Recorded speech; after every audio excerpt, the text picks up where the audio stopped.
کلام مقدس میں سے ہمارے لیے آج کی تلاوت رسولوں کے اعمال اس کا 14واں باب 5ویں آیت سے 18ویں آیت تک۔ مگر جب غیر قوم اور یہودی اپنے سرداروں سمیت فساد برپا کرنے لگے کہ انہیں بے عزت اور سنگسار کریں، تو وہ یہ معلوم کر کے لقدونیہ کے شہروں لسترا اور دربہ اور ان کے گرد و نواح میں بھاگ گئے اور وہاں بھی بشارت دیتے رہے۔ اور لسترا میں ایک شخص بیٹھا تھا جس کے پاؤں کمزور تھے، وہ پیدائشی لنگڑا تھا اور کبھی نہ چلا تھا۔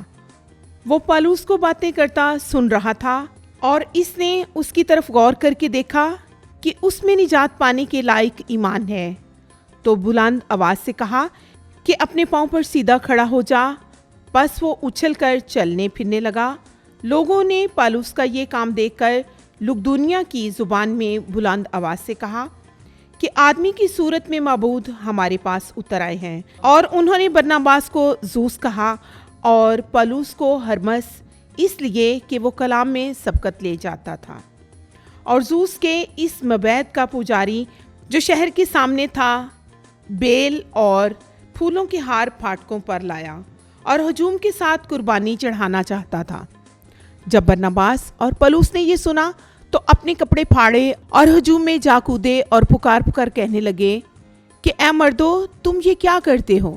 ہم بھی تمہاری طرح فنا پذیر انسان ہیں، اور ہم تم میں یہ منادی کرتے ہیں کہ ان باطل چیزوں سے کنارہ کر کے اس زندہ خدا کی طرف رجوع لاؤ جس نے آسمان اور زمین اور سمندر اور جو کچھ ان میں ہے خلق کیا۔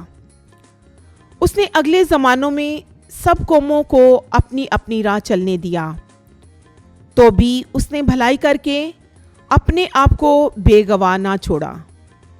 چنانچہ اس نے آسمان سے بارش اور خوشگوار موسم عطا کیے اور تمہیں خوراک کی فراوانی اور دل کی خوشی بخشی۔